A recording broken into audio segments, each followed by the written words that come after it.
السلام عليكم ورحمة الله وبركاته. الحمد لله رب العالمين، والصلاة والسلام على أشرف المرسلين وعلى آله وأصحابه الفائزين. رب اشرح لي صدري ويسر لي أمري واحلل عقدة من لساني يفقه قولي، وما توفيقي إلا بالله عليه توكلت وإليه أنيب. يا نبي سلام عليكم، يا رسول سلام عليكم، يا حبيب سلام عليكم، صلوات الله عليكم. وعلموا أمة محمد صلى الله عليه وسلم. സ്നേഹമുള്ള വിശ്വാസികളെ, വിശ്വാസിനികളെ, അല്ലാഹു സുബ്ഹാനഹു വ തആല നമുക്ക് ഖൈറും ബറക്കത്തും ചൊരിയുമാറാവട്ടെ. ഇസ്സത്തും സലാമത്തും റാഹത്തും റഹ്മത്തും നൽകി അനുഗ്രഹിക്കട്ടെ. മഹാനായ നബി തങ്ങൾ സല്ലല്ലാഹു അലൈഹി വസല്ലമയെ കുറിച്ച് പറയുന്നതിലൂടെ, കേൾക്കുന്നതിലൂടെ പാഠം ഉൾക്കൊള്ളാനും സ്നേഹിക്കുവാനും പിൻപറ്റുവാനും ആ മുത്തുനബിയോടൊപ്പം സ്വർഗീയ സോപാനത്തിൽ ഒരുമിച്ച് കൂടുവാനും നമുക്കും നാമുമായി നന്മയിൽ ബന്ധപ്പെട്ടവർക്കും ഇത് മറ്റുള്ളവരിലേക്ക് പകർന്നു കൊടുക്കുന്നവർക്കും നമുക്ക് വേണ്ടി ദുആ ചെയ്യുന്നവർക്കും നാം ദുആ ചെയ്യുന്നവർക്കും നമ്മെ സഹായിക്കുന്നവർക്കും അല്ലാഹു തൗഫീഖ് നൽകി അനുഗ്രഹിക്കട്ടെ. ഒരു ദിനം ഒരു നന്മ 133-ാമത്തെ എപ്പിസോഡിൽ എത്തി നിൽക്കുന്നു. മുഹമ്മദുർ റസൂലുള്ളാഹ് സ്വല്ലല്ലാഹു അലൈഹി വസല്ലം എന്ന തുടർ പ്രസംഗത്തിലെ 17-ാം ഭാഗമാണ് ഇന്ന്. മഹാനായ റസൂലുള്ളാഹി സ്വല്ലല്ലാഹു അലൈഹി വസല്ലമയുടെ വിവാഹ ജീവിതത്തിലേക്ക് എന്നതാണ് ഇന്നത്തെ വിഷയം.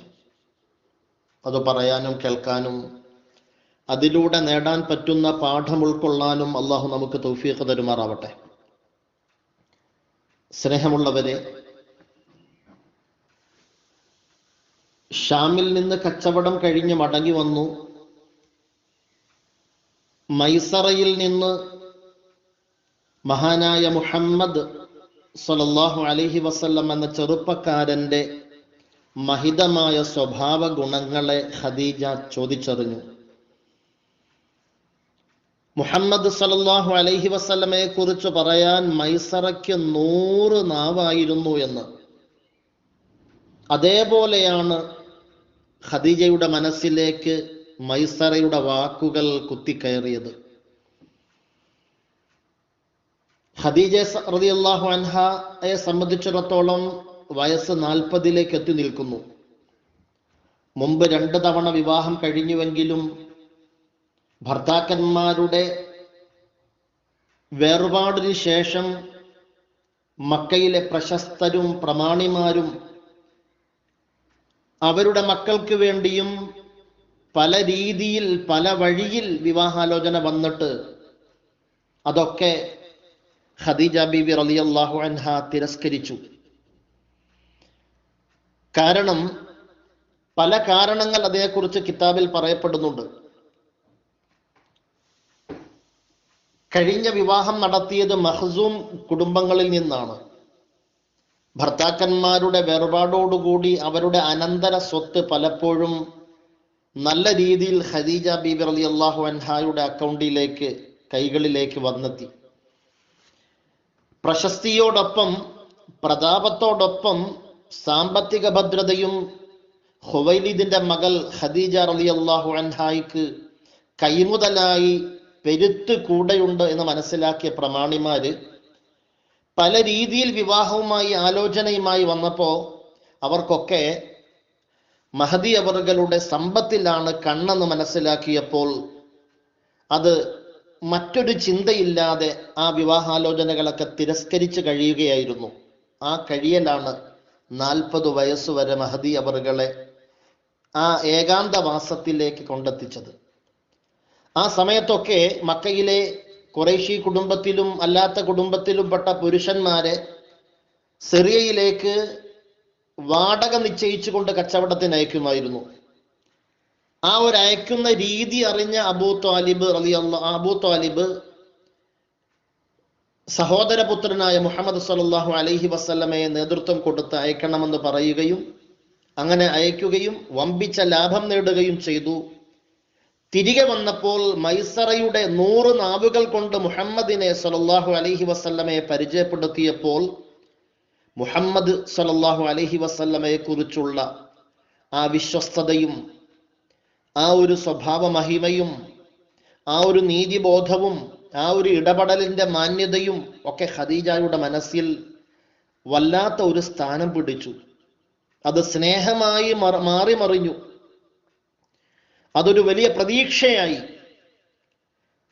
തനിക്ക് ലഭിക്കുമെന്ന ഉറച്ച ഒരു വിശ്വാസത്തിലേക്ക് എത്തിയതുപോലെ ഭൃത്യൻ മൈസറ വഴിയാണ് മുഹമ്മദിനെ അറിയിച്ചതെന്നും അതല്ല നേരിട്ട് തന്നെ ചോദിച്ചുവെന്നും അതല്ല അവരുടെ ഒരു വേണ്ടപ്പെട്ട കൂട്ടുകാരി, ആ കൂട്ടുകാരി അവരുടെ മകൾ നുഫൈസ വഴിയാണ് മുഹമ്മദ് എന്ന ചെറുപ്പക്കാരൻ, 25 വയസ്സുള്ള ചെറുപ്പക്കാരനെ സല്ലല്ലാഹു അലൈഹി വസല്ലമയെ വിവാഹ ആലോചന വിവരം അറിയിച്ചത് എന്നൊക്കെ ചരിത്രത്തിൽ പറയുന്നു.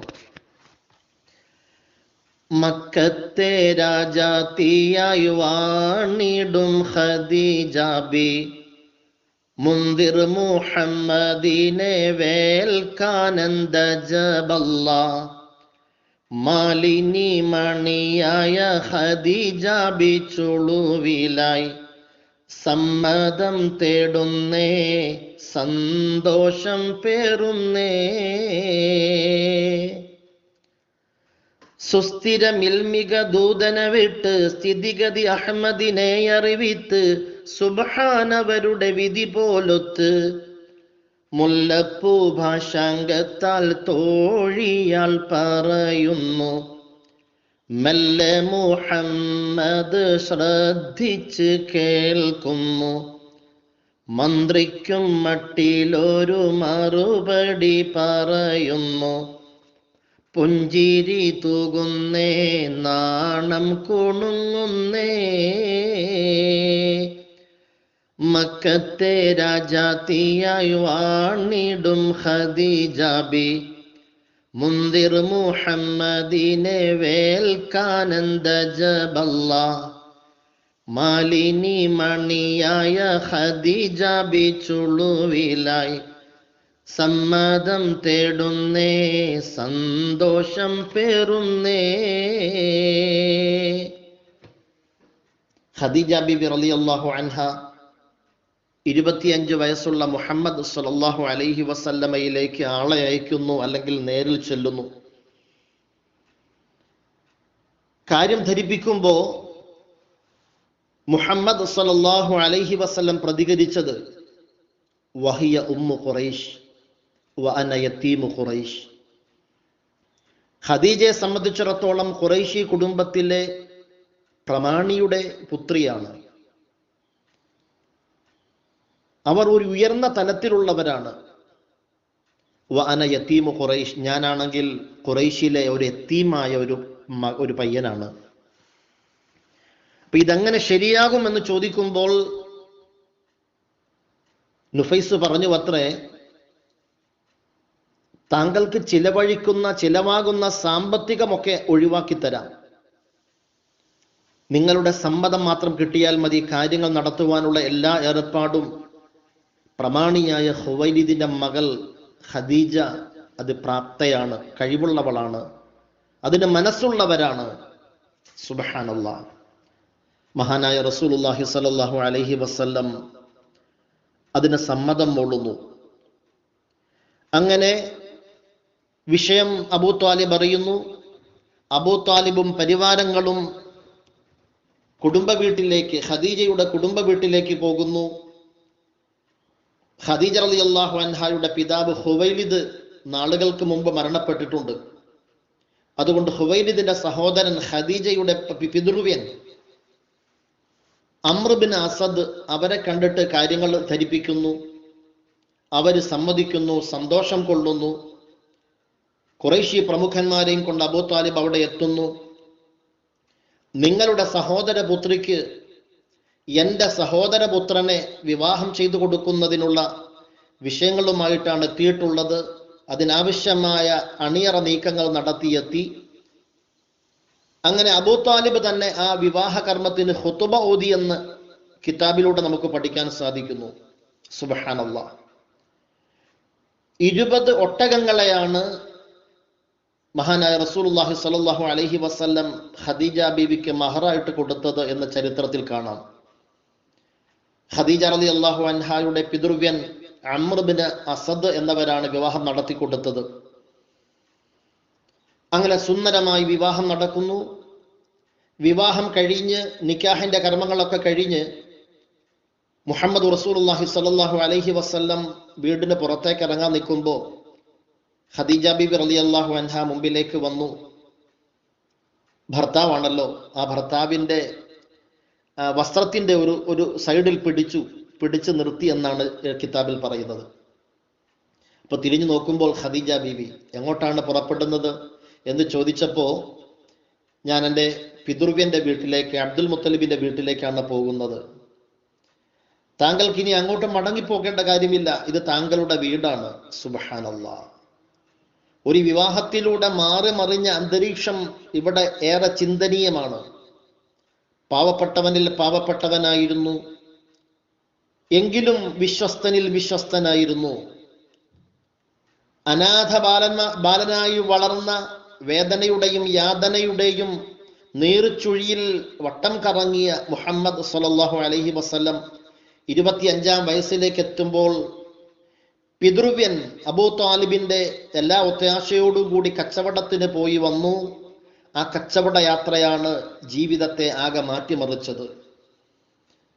ആ കച്ചവട യാത്രയിൽ മുഹമ്മദ് എന്ന 25 വയസ്സുള്ള ചെറുപ്പക്കാരൻ ആ യാത്രയിൽ സ്വീകരിച്ച മാന്യത, സ്വഭാവ ഗുണം, കൂടെയുള്ളവരോടുള്ള ഇടപെടല്, മറ്റുള്ളവരുടെ തൃപ്തി പിടിച്ചു പറ്റാൻ പറ്റുന്ന രീതിയിലുള്ള സ്വഭാവ വിശേഷം, ഇതൊക്കെ ഈ വലിയ ഒരു മാറ്റത്തിന് കാരണമായി എന്നുള്ളത് ഇന്നത്തെ എപ്പിസോഡിലൂടെ നാം ഏറെ പഠിക്കേണ്ട ഒരു പാഠമാണ്.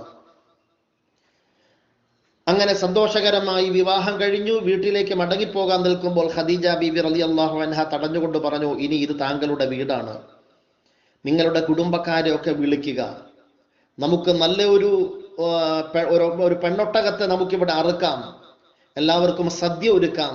സന്തോഷത്തോടുകൂടി അവരുടെ കാര്യങ്ങൾ ഭംഗിയായി നടന്നു. സുബ്ഹാനല്ലാഹ്. അങ്ങനെ 40 വയസ്സ് പ്രായമുള്ള ഖദീജ ബീബി റളിയല്ലാഹു അൻഹയെ 25 വയസ്സുള്ള സുന്ദരനും സുമുഖനും വിശ്വസ്തനും സർവരാലും പ്രശംസ പിടിച്ചുപറ്റിയ വ്യക്തിത്വമായ മുഹമ്മദ് മുസ്തഫ സല്ലല്ലാഹു അലൈഹി വസല്ലം ഒറ്റപ്പെട്ട ജീവിതത്തിൽ നിന്ന് കുടുംബ ജീവിതത്തിലേക്ക്, ദാരിദ്ര്യത്തിൽ നിന്ന് സാമ്പത്തിക ഭദ്രതയിലേക്ക്, ഏകാന്തതയിൽ നിന്ന് സഹകരണവാസത്തിലേക്ക്, അതെ കുടുംബ ജീവിതത്തിലേക്ക് കാലെടുത്ത് വെക്കുകയായിരുന്നു. ഇൻഷാ അല്ലാഹ് നമുക്കതിൻ്റെ ബാക്കി ഭാഗം വഴിയെ നമുക്ക് പരിചയപ്പെടാം. ഇന്നത്തെ ഈ എപ്പിസോഡിലൂടെ നമുക്ക് കിട്ടുന്ന പാഠം, എൻ്റെ പ്രിയപ്പെട്ടവരെ, 25 വയസ്സുള്ള ഒരു ചെറുപ്പക്കാരനെ സംബന്ധിച്ചിടത്തോളം ഈ കാലഘട്ടത്തിൽ വിശ്വസ്തരായിട്ട് പരിചയപ്പെടുത്താൻ പറ്റുന്നത് എത്ര പേരുണ്ട് എന്ന് എൻ്റെ ഈ ശബ്ദം കേൾക്കുന്നവർ നിങ്ങളുടെ കുടുംബവുമായി ബന്ധപ്പെട്ട് ചിന്തിച്ചു നോക്കുക. എൻ്റെ മകൻ, അല്ലെങ്കിൽ എൻ്റെ മരുമകൻ, അല്ലെങ്കിൽ എൻ്റെ സഹോദര പുത്രന്മാർ, ഇങ്ങനെ ഓരോരുത്തരും അവരവരുമായി ബന്ധപ്പെട്ട ഈ സമപ്രായത്തിലുള്ള ചെറുപ്പക്കാരെ കുറിച്ച് ചിന്തിക്കുക. എത്ര പേര് വിശ്വസ്തന്മാരായിട്ടുണ്ട്, എത്ര പേര് സത്യസന്ധരാണെന്ന് ഉറപ്പിച്ച് പറയാൻ പറ്റുന്നവരുണ്ട്, എത്ര പേര് നീതിബോധത്തോടു കൂടി ഇടപെടുന്നവരാണെന്ന് ഉറപ്പ് പറയാൻ നമുക്ക് സാധിക്കുന്നുണ്ട്, എത്ര പേര് കൂടെയുള്ളവരോട് വളരെ സൗഹാർദ്ദത്തോടെ, സഹകരണത്തോടെ, വിട്ടുവീഴ്ചയോടെ, സ്നേഹമയമായി ഇടപെടുന്നവരുണ്ട് എന്ന് നമുക്ക് ഉറപ്പ് പറയാൻ സാധിക്കുന്നുണ്ട്. തുലോം തുച്ഛം, വളരെ ചുരുക്കം, വളരെ ഇല്ല എന്ന് പറയേണ്ടി വരുന്നതിനോട് അടുപ്പിച്ച്. സുബ്ഹാനല്ലാഹ്. എൻ്റെ പ്രിയപ്പെട്ടവരെ, നമുക്കൊക്കെ വിവാഹപ്രായത്തിലേക്ക് എത്തി നിൽക്കുന്ന യുവാക്കൾ നമ്മുടെ കുടുംബത്തിൽ ഉള്ളപ്പോൾ അവർക്ക് വേണ്ടി ഇങ്ങനെ വിവാഹാലോചനയുമായി നാടുനീള ബ്രോക്കർമാരെ ഏൽപ്പിച്ചിട്ടും മറ്റ് സുഹൃത്തുക്കളോട് പറഞ്ഞിട്ടും സോഷ്യൽ മീഡിയയിലൂടെ പോസ്റ്റ് ചെയ്തിട്ടുമൊക്കെ കണ്ടെത്തി നമുക്കിഷ്ടപ്പെട്ടവര് നമ്മുടെ കുടുംബത്തിലേക്ക് വരുമ്പോൾ പിന്നീട് അന്വേഷിക്കുമ്പോൾ മുൻകാല ജീവിതത്തിൽ വന്ന പാളിച്ചകൾ, കുറ്റങ്ങൾ, കുറവുകൾ, ആക്ഷേപത്തിന് അർഹമായ പ്രവൃത്തികൾ, ഇതൊക്കെ അറിയുമ്പോൾ വിവാഹാലോചന മുടങ്ങിപ്പോകുന്നു. അതുകൊണ്ട് എൻ്റെ ശബ്ദം ശ്രവിക്കുന്ന പ്രിയപ്പെട്ട ഉമ്മമാര്, സഹോദരിമാര്, മക്കൾക്ക് പാഠം പറഞ്ഞു കൊടുക്കണം. എൻ്റെ ശബ്ദം ശ്രവിക്കുന്ന ചെറുപ്പക്കാര് ജീവിതത്തിൽ പാഠം ഉൾക്കൊള്ളണം. വൈവാഹിക ജീവിതത്തിലേക്ക് എത്തുമ്പോൾ ഈ ലോകത്തും പരലോകത്തും എല്ലാ രീതിയിലും വിജയം കൈവരിക്കാൻ പറ്റുന്ന ഒരു വഴിത്തിരിവാണ് വിവാഹ ജീവിതം.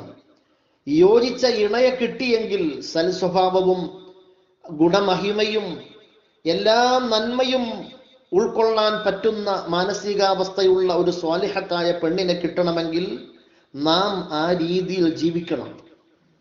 നാം ആ രീതിയിൽ ജീവിച്ചാൽ പടച്ചവനോട് അതിന് പറ്റുന്ന ഒരു ഇണയെ തേടിയാൽ പടച്ചവൻ നമുക്ക് കൊണ്ടുവന്ന് തരും. അതല്ലാതെ സാമ്പത്തികത്തിന്റെ ഭദ്രതയുടെ പേരിൽ ഒരു പക്ഷേ സാമ്പത്തിക ഭദ്രതയുള്ള പെണ്ണിനെ കിട്ടിയേക്കാം, സ്വഭാവ മഹിമ കിട്ടാൻ സാധ്യത കുറവാണ്. സൗന്ദര്യത്തിന്റെ പേരിൽ അന്വേഷിച്ചു നടക്കുമ്പോൾ സൗന്ദര്യമുള്ള പെണ്ണിനെ കിട്ടിയേക്കാം. സൗന്ദര്യവും സമ്പത്തും ഉണ്ടെങ്കിലും കുലമഹിമയുണ്ടെങ്കിലും സ്വഭാവ മഹിമ എന്നുള്ളത് അത് വേറിട്ട വ്യതിരിക്തമായ ഒരു നന്മയാണ്, മഹിതമായ ഒരു ഗുണമാണ്. അതുണ്ടെങ്കിൽ ബാക്കി എല്ലാം ഉണ്ട്, അതില്ലെങ്കിൽ പിന്നെ എന്തുണ്ടെങ്കിലും കാര്യമില്ല. അതുകൊണ്ട് റസൂലുള്ളാഹി സ്വല്ലല്ലാഹു അലൈഹി വസല്ലമ പറഞ്ഞു, ഫൽഫർ ബിദാത്തി ദീൻ, ദീനുള്ളവളെ തെരഞ്ഞെടുക്കുക. ദീനുള്ളവളെ തെരഞ്ഞെടുക്കാൻ പറഞ്ഞാൽ പെണ്ണിന്റെ വാപ്പ വെള്ളിയാഴ്ച ജുമഅയ്ക്ക് പള്ളിയിൽ പോകും, അതല്ലെങ്കിൽ വല്ലപ്പോഴും പറ്റുന്ന സമയത്തൊക്കെ പള്ളിയിൽ പോകും എന്നതുകൊണ്ട് മകൾക്ക് ദീനുള്ളതായില്ല. ഈ കാലഘട്ടത്തിൽ സോഷ്യൽ മീഡിയയിലൂടെയും അതേപോലെ ഇന്റർനെറ്റിലൂടെയും എല്ലാ രീതിയിലും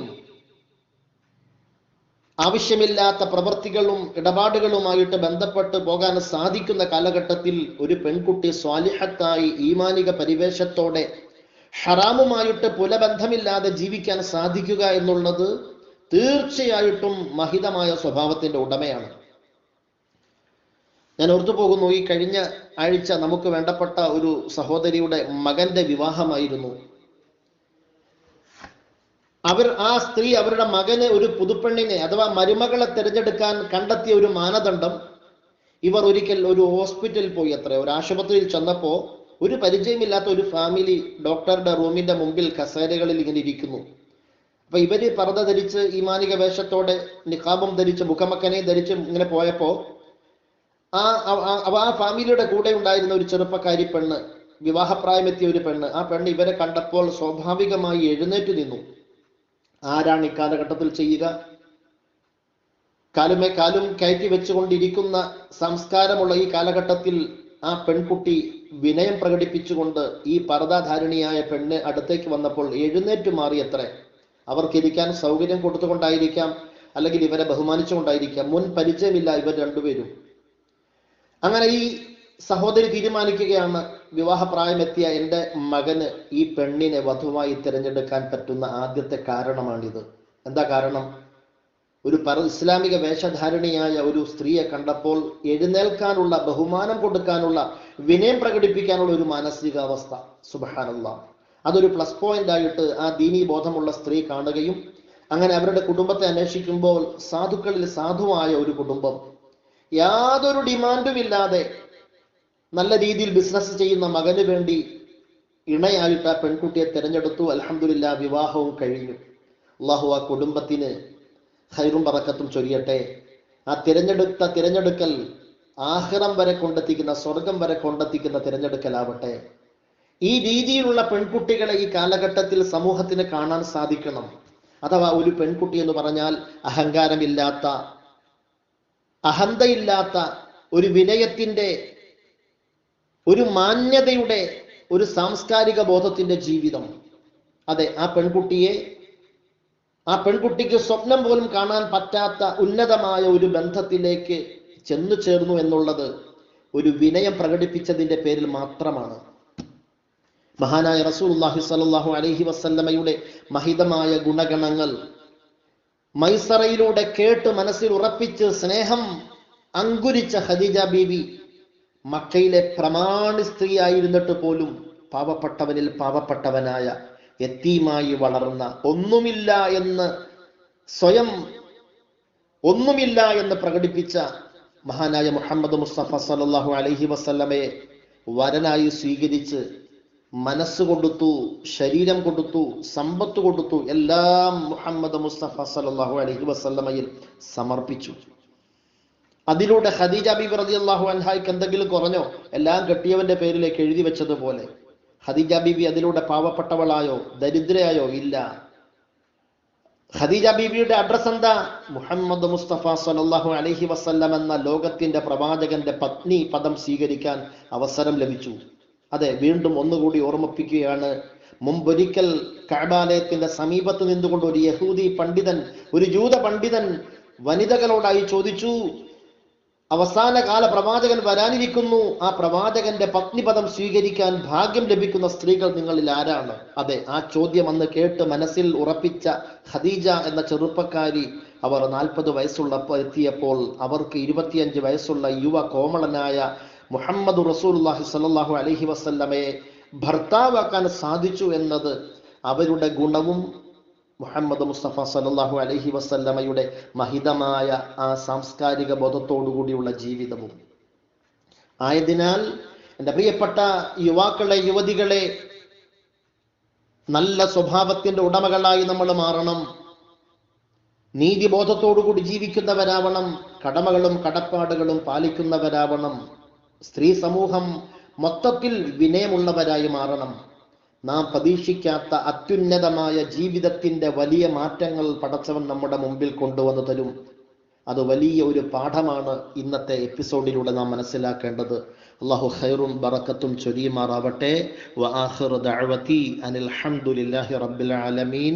അസ്സലാമു അലൈക്കും വറഹ്മത്തുള്ളാഹി വബറകാതുഹു. അൽഹംദുലില്ലാഹില്ലദീ അൻഅമ അലൈനാ ബിൽ ഈമാനി വഹദാനാ ഇലാ ദീനിൽ ഇസ്ലാം.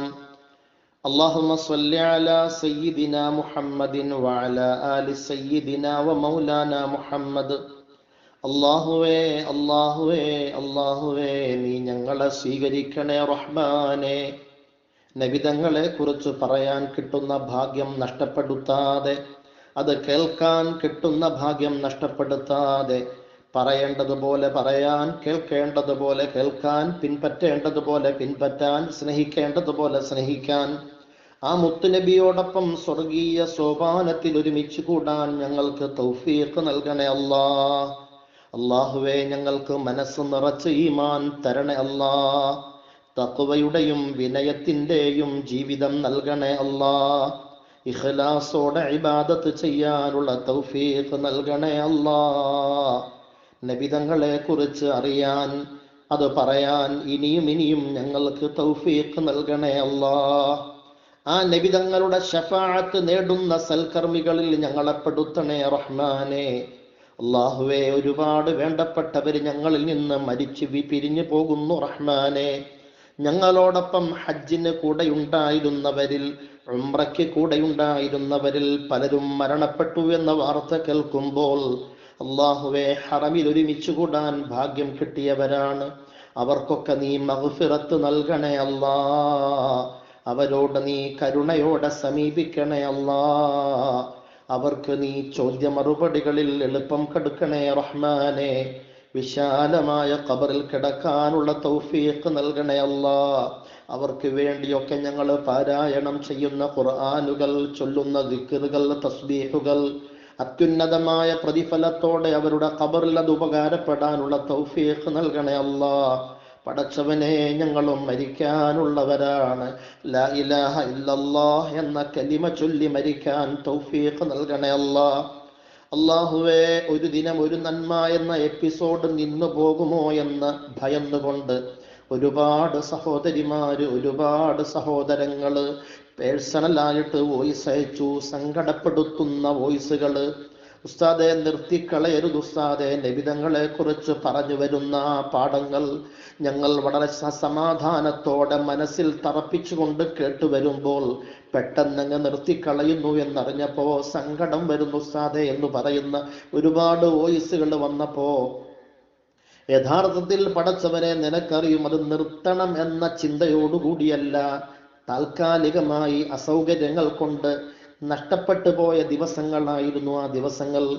അല്ലാഹുവേ, അത് ഇടമുറിയാതെ, അല്ലാഹുവേ, നിന്റെ കാരുണ്യത്തിൽ, നിന്റെ ബറക്കത്തിൽ, നീ ചൊരിഞ്ഞു തരുന്ന ഇൽമിന്റെ ആ ഒരു ബറക്കത്തിൽ അത് നിലനിർത്തി കൊണ്ടുപോകാനുള്ള തൗഫീഖ് നൽകണേ അല്ലാഹ്. ആരൊക്കെ എന്തൊക്കെ കാര്യങ്ങൾ മനസ്സിൽ കരുതി ദുആ വസിയ്യത്ത് ചെയ്തോ അവർക്ക് വേണ്ടി മുഴുവൻ കാര്യങ്ങൾ നിന്റെ മുമ്പിൽ സമർപ്പിക്കുന്നു. നീ സ്വീകരിക്കണേ അല്ലാഹ്. മരിക്കുമ്പോൾ ലാ ഇലാഹ ഇല്ലല്ലാഹ് എന്ന കലിമ പറഞ്ഞ് പുഞ്ചിരിയോടെ മരിക്കാൻ തൗഫീഖ് നൽകണേ അല്ലാഹ്. ربنا تقبل منا إنك أنت السميع العليم وتب علينا إنك أنت التواب الرحيم واغفر لنا يا غافر المذنبين آمين برحمتك يا أرحم الراحمين بحق صلى الله على محمد صلى الله عليه وسلم صلى الله على محمد صلى الله عليه وسلم اللهم صل على سيدنا محمد يا رب.